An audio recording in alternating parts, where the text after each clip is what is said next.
moving on to post-election, I know that if I stood, the most important thing to me would be to know when if I was successful. So what's the process for confirming someone has been elected? Right, so as I said earlier, voting closes at midday on Saturday the 12th of October. So we will have a progress result out about 2 o'clock that day, and that will contain all the votes, excluding special votes and votes hand-delivered on the Saturday morning. So it'll be about 95% of the votes cast. So that progress result, you'll pretty much know whether you're elected or not by 2 o'clock on election day afternoon. So we'll then have a preliminary result early on Sunday morning, and that will include all the votes that have been delivered on Saturday morning to the ballot boxes all around the region. And then we'll have a final result which will include all the special votes once we've had them verified, and that'll be Thursday afternoon on the 17th of October. So that's when the final declaration will be made on the 17th of October, and then we must by law place it in public notice in a newspaper, and that will be made on Monday the 21st of October, and the elected members then come into office on that following day, Tuesday the 22nd of October. And Marguerite, who delivers the good news? So if you are elected on Saturday the 12th of October, beginning of the afternoon, as soon as we've got the progress results, we will call you. So you'll get a call from Auckland Council. We'll obviously congratulate you, and we'll explain to you what happens from then on. And that will be followed by further correspondence that will give you a whole lot more details. A lot of, well, not a lot of, but several forms to fill where we need your information so that we can get you set up, and we'll give you all the key dates that you need to know about. So one thing to know is that although you come into office on the 22nd of October, which Dale just explained, you can't, as an elected member, make decisions, the decisions of council, until you're sworn in. Mm-hmm. And what that means is that you've got to make, by law, a statutory declaration at the inaugural meeting of either the governing body or the local board, depending on which body you're standing. And that's where you basically commit to serve your community. So between the time you are coming into office and the time you're sworn in, there's some onboarding activities that are going to take place. So I'll cover some of those, and then I'll pass on to Louise to explain what happens for the local board. So for all the elected members, there'll be a pulphery and a full-day symposium on the 24th of October, which we require all elected members to attend, and that's really to set the scene for the term. So for the governing body, the key dates to just make a note of at this time is between the weeks of this 17th and 24th of October. We've got the meet and greet. You can come to settle into your office, meet our staff, get your IT equipment, meet the mayor. If you're the new mayor, just settle in your office. And then on the 1st of November, at 5:30 in the town hall, we've got the inaugural meeting of the governing body. And that's very much quite a big ceremony, an opportunity really to celebrate with your family and whānau, and also for the mayor to make their maiden speech, the inaugural speech, and then to be sworn in. And then that meeting is adjourned, and then is reconvened on the Tuesday after, so that's Tuesday the 5th of November at 9:30. And that's in effect the first business meeting where you start making decisions. And some of the first decisions you make at that meeting are membership of committees. The mayor will present the committee structure. And so there's a whole lot of sort of preliminary decisions that the governing body makes at this time. And then from then, really the normal business of the council starts with the normal schedule of committee meetings. And there's ongoing induction activities until Christmas with lots of information to absorb. So Louise, how about the local boards? Yes, thanks Marguerite. So look, there's three aspects I want to talk about for local board members. So the first one is the induction program, and for local board members, that starts immediately following the declaration of results, and it runs part-time over the first 8 weeks. This is based at your local board office, and your local team will run this.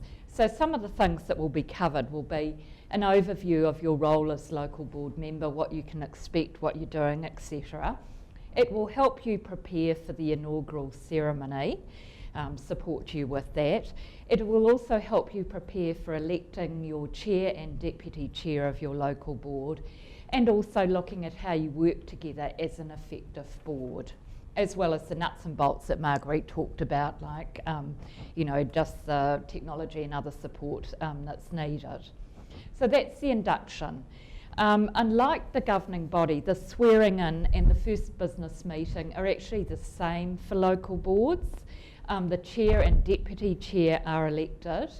We take an official photo, and it's also a celebration to actually mark your election to public office. It's actually a really nice event. These inaugural ceremonies for local boards are held between the 29th of October and the 6th of November, and they're usually in the afternoon, early evening, and take around about 3 hours. The last aspect Marguerite's mentioned already, and that's a symposium for all elected members.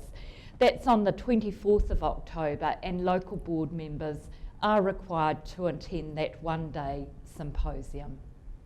Excellent, cool, thank you, Louise. So now we have question time, and we have a couple of questions that have come through. If you do have something that you want to ask one of our panellists that we haven't yet got to, or perhaps you want something clarified, you still have time. So while we're discussing these next questions, please feel free to use Slido to send those through. So we have one here. When will the nomination form be online, Dale? Friday the 19th of July.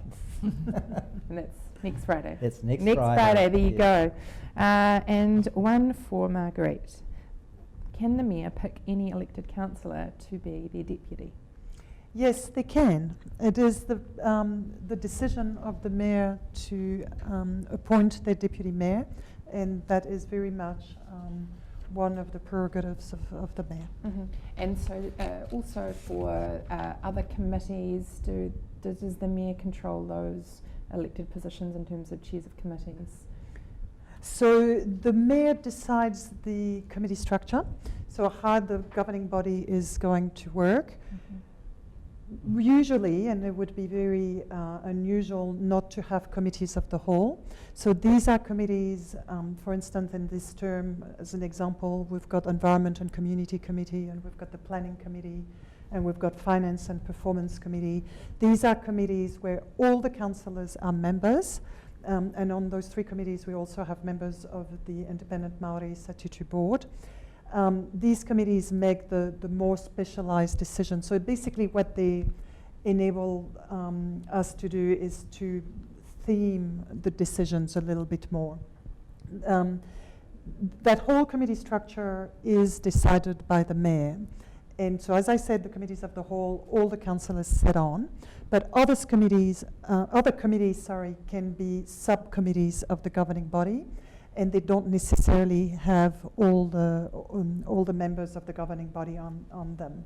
And the process of choosing who sits on those committees belongs to the mayor, but there's very much a dialogue in terms of hearing from the councillors what they're interested in. So, some examples would be Audit and Risk Committee, we've got a Regulatory Committee, or we've got a Civil Defence Committee, and then other sort of specialised committees. That's very much a dialogue.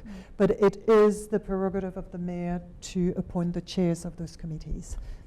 And Louise, what about local boards? Who makes the decision in terms of chair? Okie doke. So the board itself at that first meeting elects the chair and the deputy chair. Okay, great. Oh, and I have 2 more. A lot for you, Dale. So 1, if I stand and get elected, what happens if I don't like it and want to resign? And Dale mentioned candidates need to include a deposit of $200. Has council set this amount and is it refunded? Okay, I'll take the second one first. That's what I can remember. The $200 is a deposit. It is set in legislation, so the council doesn't set that. It's a national deposit. Most candidates actually get that deposit back. For first past the post, if you poll less than 25% of the lowest successful candidate, that it is forfeited. But most candidates, as I said, get it refunded back. And the first question? The first question was, if I stand and get elected, what happens if I don't like it and I want to resign? Well, we'd encourage you to stay on, obviously, but we can't force anyone to stay on, and if they don't like it and they want to resign, they in fact can. Unfortunately, the legislation requires us to conduct a by-election for that position, which can, depending on the position, be quite an expensive outlay for ratepayers. Yes, I can imagine. Here's an interesting one for you, Marguerite. You may not be able to answer this due to it being political, but I saw the billboards by one mayoral candidate saying he would fire the Auckland Transport Board. Does he actually have the power to do that? So it is the governing body of one of its committees, depending on how the appointment of the board of council-controlled organisations. So the mayor decides the committee structure, and among that committee structure, there will be a committee that appoints the chair and the board members of council-controlled organisations. So one of the powers that the governing body has is to appoint those boards. So yes, an incoming mayor who wanted to change the membership of those boards could do that. Okay, excellent. And for you two, from your personal experience being elected members, what was the best thing about being a representative for your community? Simon? I'll kick off. The best thing is you actually get to see the community that you love in all its all its colours, all its wideness. It's a huge privilege to be able to kind of be part of your community in lots of different ways. You see it at very vulnerable moments. You see it in times of joy. You get to do some amazing things. One of the things I loved the most was as the chair of a local board, you get to, the technical thing is administer the oath of fealty to the Queen, but that is the, that is, I know, but that is the final step to give effect to people's citizenship. And I think I made, it was about 5,000 or 6,000 new citizens. And you see people so excited to be here and so excited to be Kiwis. And you got to kind of experience that with their families and see your community excited. And there's no one that wants to be, that isn't as, there's nothing so excited as someone wanting to be part of your community and someone who's chosen that, and that's amazing. Yeah, that's wonderful. Michael? Yeah, I think mine's two-part. I did it for serving, so and you serve at all different levels. So to be able to serve and enable local stuff to happen, that was really neat. I always got into, and I said I always wanted to put my thumbprint on what my city was going to be. I was, a young professional. I didn't want to move overseas. I wanted to sort of create what I wanted here. And so to see some policies through and to go through boring things like the unitary plan change and to actually be able to influence and put your thumbprint on where your city's going is so rewarding. And I think the other part of it was probably to inspire others to participate in decision making and leadership, ensuring people that it's not such this big beastie thing, like anyone can participate and get amongst it. So I think, working in that kind of influence level, but then also in that quite strategic decision-making level. Yeah. Awesome. Another question here for Marguerite. On the same topic as the Mayor sacking the Auckland Transport Board, this seems to be a very interesting topic among you watchers out here. You pointed out the Mayor decides the committee structure, but wouldn't the Mayor need a majority vote on the committee that appoints the board? Yes, they would. So obviously those decisions about who gets appointed to those boards gets made by the relevant committee, and that decision would have to be made by a majority. So that comes back to the point that Simon made earlier about each elected member is only one voice, but decisions get made by committee once the committee structure is set up, and there is a majority that is required for the decisions to pass. Dale, I know you will be a busy man. I think you already are. But are you the go-to for any campaign questions, regardless of how small they may be, or should they be directed elsewhere initially? No, absolutely. They come to me. I've got an open door, open phone line, email, any mechanism like that. I'm more than happy to answer any questions. Excellent. Yeah. And rules around GoFundMe donations to campaign from general public, because they can be listed as anonymous. Yes, well, any anonymous donation, this is a tricky one because any anonymous donation over $1,500 is forfeited, of course. So anything under $1,500 is fine. So there is a limit there. So candidates need to be aware of that. If it's something is anonymous, and it has to be truly anonymous. So the candidate can't just say it's anonymous. It actually has to be truly anonymous.